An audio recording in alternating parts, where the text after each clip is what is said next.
سبيل الدموع سبيل مريح، تنهد يا صاحي كي تستريح، وبث الدعاء الخفي الصريح، يسعك الفضاء الرحيم الفسيح. سبيل الدموع سبيل السلام عليكم ورحمة الله وبركاته. dhammaan walaalaha qaaliga ah ee ku tacan kanaalkeena waayo sheeg. muuqaalkan waxaanu kaga hadli doonaa sababta quraanku ugu soo degay tafaariiq. haddaba haddii gaalada maanta joogta qaarkood ku duraan quraanka inuu yahay nuqul koobi kutubtii hore ama sheekooyinkii ummadihii hore ama nabi maxamed sallallahu alayhi wasallam uu isagu samaystay, ma aha tuhmo ama dood cusub. bilowgii islaamka ayay gaaladii joogtay ku eedeysay nabiga sallallahu alayhi wasallam iyo quraanka, taas oo kale waxaa ka hadlay oo ugu jawaabay quraanka, waxaana inta badan ka hadlay aayaadka makiga ee soo degay bilowgii islaamka. sida aayaadkan soo socda alla wuxuu ku yidhi suuratul al-furqaan aayadda 4-5 waxay yidhaahdeen kani quraanka maaha been abuur mooye wax kale, waa samays oo uu la yimid maxamed, waxaana ku kaalmeeyay dad kale.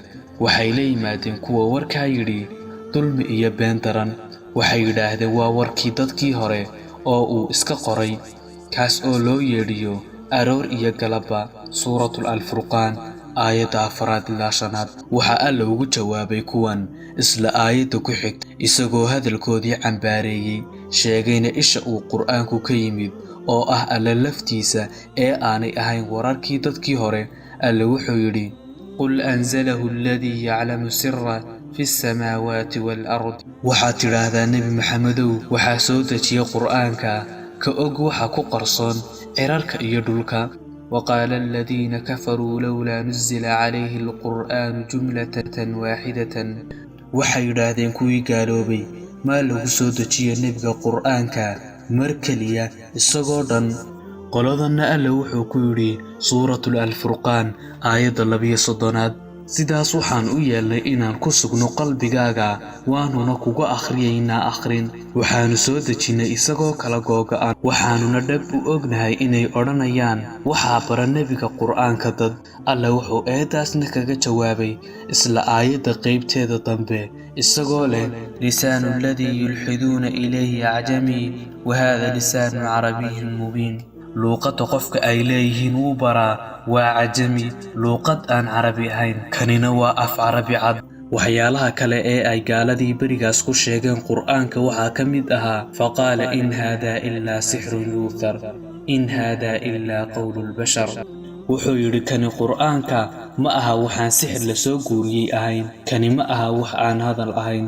suuratul mudaththir aayadda 24-25. sidoo kale suuratu saad aayadda 7 alla wuxuu ku leeyahay ma aanaan ku maqlin tanoo kale diintii dambaysay, waa masiixiyadda. arrintani waa uun samays alle laga been abuurtay.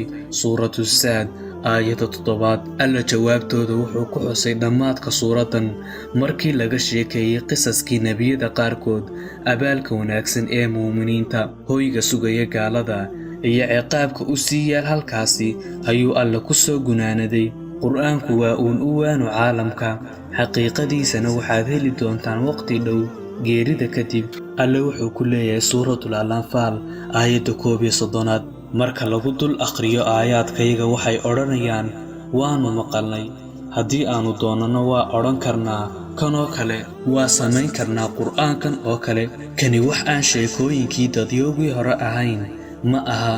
suuratul al-anfaal aayadda 31 sida ku cad aayaadkaasi eedda qolyahaas gaalada ahi ma ahayn mid haysata majaro keliya oo ay isku qanciyaan, laakiin waxay ahayd dood ama eedayn daalaadhac ah.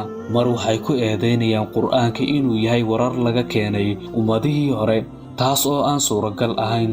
mar waxay ku sheegayaan sixir ama indhasircaad, mar waxay ku sheegayaan wax aan hore loo maqlin, mar waxay leeyihiin dad ayaa bara nebiga.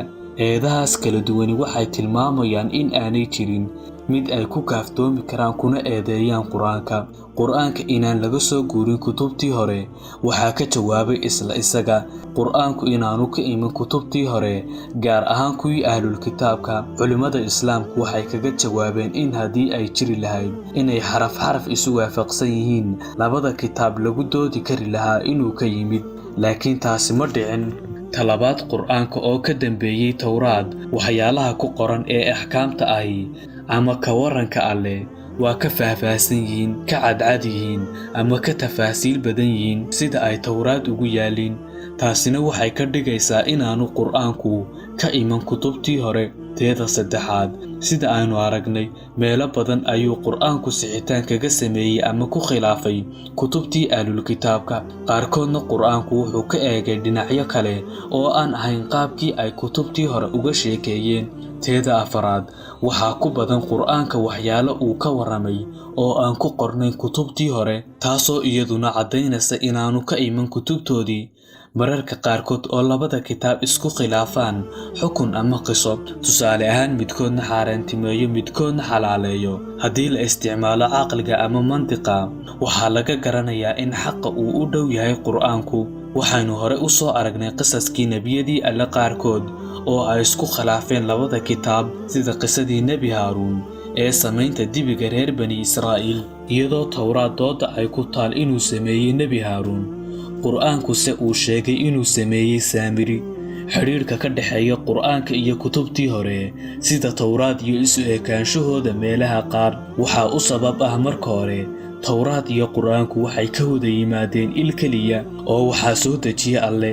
waxay ka wada hadlayaan alle oo ah ka soo diray nebi muuse iyo nebi maxamed, labaduba ka mid ahaa nebiyadii ululcasmiga.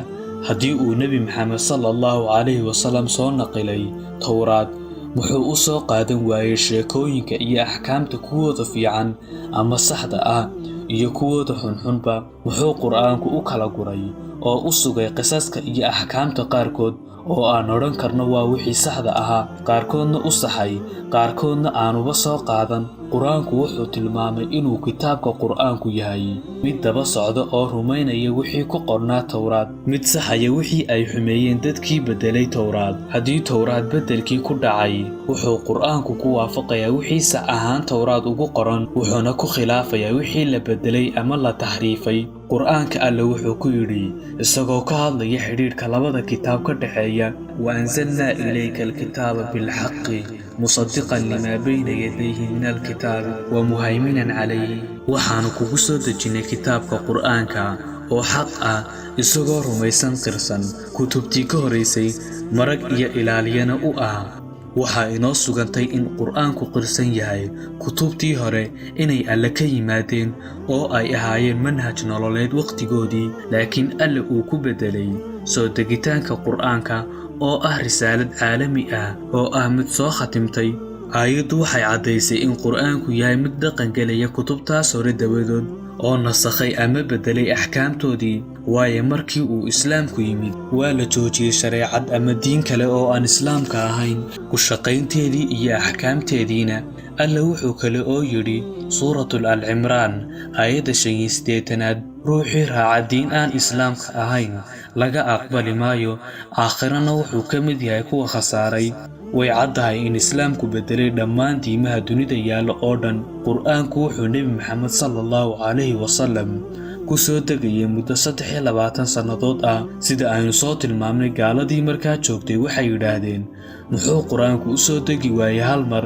waxaa sababay inuu tafaariiq ahaan u soo dego marka koowaad baahida loo qabay in axkaamta ku jirta qur'aanku dhulka ama mujtamaca la falgasho, iyadoo nebiguna uu si deggan oo maraaxil leh ugu tarbiyadaynayo, mana aha wax hal mar dhici karayay. wuxuu yidhi allah subxaanahu wa tacaala suuratul al-isra aayadda 106: waa qur'aan aanu kala dhigdhignay, u soo dejinay si googa ah si aad dadka ugu akhrido, u bartid si deggan, waanuna soo dejinnay soo dejin marba qaar.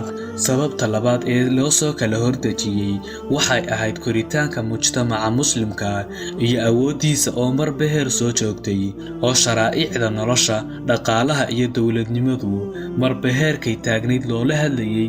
tusaale, waxaan u soo qaadan karnaa jihaadka. markii ay muslimiintu ahaayeen qofafka ahdiga Maka waxa ahayd waqtigii la dhaqan gelinayay gacmihiina laabta salaada tukada sakadana iska bixiya intaa kadib waxaa loo fasaxay inay tagaan Maka oo ay Madiina u hijroodaan si ay u helaan saldhig ay Alle diintiisa ku oogi karaan markii mujtamacii muslimku sii xoogaystay waxaa la faray inay istifaacaan waxaa loo ogolaaday kuwa dagaalamaya istifaacaya inay wax iska celiyaan waayo waa la gardaraystay suuratul Al-Hajj aayadda 39 waxaa ku xigtay in la amray inay gaalada hareerahooda ah ee diiday in dacwadu u gudubto dadkooda weerar lagu qaado ilaa laga gaarsiiyo in lala dagaal galo gaalka meel kasta oo uu joogo haddii laga helo sifooyinkii dagaalkiisa ku bannaanaa tusaale haddii aynu soo qaadno suurtagal may ahayn maalintii koowaad in muslimiintu ay ku soo degto la dagaal gala gaal meel kasta oo aad ku aragtaan awooddooda iyo diyaarsanaantooduba uma saamaxayn in la faro waayo waxay u baahnaayeen tarbiyad intaa ka badan awood dowladnimo caddayn axkaamta dagaalada ka dhalata jihaadka waxaa kale oo la mid ah baababka sakada jiskada iyo la macaamilka dadka aan muslimiinta ahayn oo aan suuragal ahayn cahdigii bilowgii islaamka laakiin ay suurto gelisay markii islaamku faafay oo uu dhulal cusub iyo dadyo cusub gaadhay xikmadahaas aynu ku soo sheegnay sababaha hal mar loo soo dejin waayo qur'aanka waxaanu raaci karnaa inaynu isweydiinno kutubtii ka horeysay qur'aanka ee Tawraad iyo Injiil iyaguna ma sidan oo kale ayay u soo degeen iyagoo tafaariiq ah mise hal mar ayay soo degeen inkasta oo ay culimada muslimiintu in badan qabaan in labadaas kitaab la soo dejiyo mar qura ma jiro daliil caddaan ah oo ku jira qur'aanka oo sheegaya inay mar kaliya soo degeen yuhuudda iyo masiixiyiintuna ma sheegtaan in kutubtoodu hal mar soo degtay matalan baybalka qadiimka ah Tawraad ee yuhuuddu wuxuu ka kooban yahay 39 buug oo lagu qoray oo lagu ururiyay 17 sannadood haddii aynu ku koobno Tawraad inay ahayd 5 buug ee ugu horeeyay ee ay u yaqaaniin inay yihiin kutubtii Nebi Muuse laftigooda waxay sheegaan inaan hal mar la soo wada qorin dhacdadii ugu muhiimsanayd ee tilmaamaysa in Nebi Muuse calayhi salaam la siiyay kitaab waxay ahayd tii buurta Siinay maxaa haddaba la soo siiyay Muuse calayhi salaam muddadaas uu joogay buurta Siinay waxay u kala qaybsan yihiin in loo soo dhiibay 5 kitaab ee Tawraad ugu horeeya iyo in la soo dejiyay oo kali ah 10kii dardaaran mid kasta oo ay noqoto ma sheegayso in Tawraad hal mar la soo wada dejiyay kitaabka Injiil ee Gospels isagana laftiisa waxaa la qoray muddooyin kala dambeeyay oo ku dhow 100 sano haddii aynu isku soo duuduubno ma jiro kitaab hal mar la soo wada dejiyay oo maanta yaalla dunida haddii aynu nidhaano hal mar ayaa la soo wada dejiyay 10kii dardaaran ee Nebi Muuse la siiyay qur'aanka laftiisa waxaa Alle hal mar ku soo dejiyay Nebi Maxamed sallallahu alayhi wasallam suuratu Al-An'am oo ay ku jiraan dardaaranadii 10ka ahaa sida aynu soo sheegnay qur'aanku waxyaalaha uu kaga duwan yahay kutubta kale waxaa ka mid ah qaabka uu u soo bandhigay Allah waa qaab ay ku jirto weynayn dheeraad ah iyo inuu yahay khaaliqa iyo boqorka wax kasta makhluuqaadkiisu la mid ahayn wuxuu abuuray wax kasta cirarka dhulka iyo wixii ku dhex nool bani aadamka oo gaar u karaamaysan iyo jinka wuxuu ka dhigay qaar uu saaran yahay takaaliif ama xil maadaama ay leeyihiin caqli ay ku fikiraan oo ay waxa xun iyo waxa wanaagsan ku kala doortaan taasna waxay ku mutaysteen in wixii wanaagsanaa lagu abaaliyo wixii xunna lagu ciqaabo basharka laga soo bilaabo aadam ilaa maanta waxaa loo soo diray nebiyo ama rasuul si ay ugu tilmaamaan qaababka Alle uu doonayo inay u caabudaan kuna mutaysan karaan abaalmarin wanaagsan wassalaamu calaykum waraxmatullaahi wabarakaatuh intaas ayaan ku soo gabagabayn doonaa muuqaalkeenii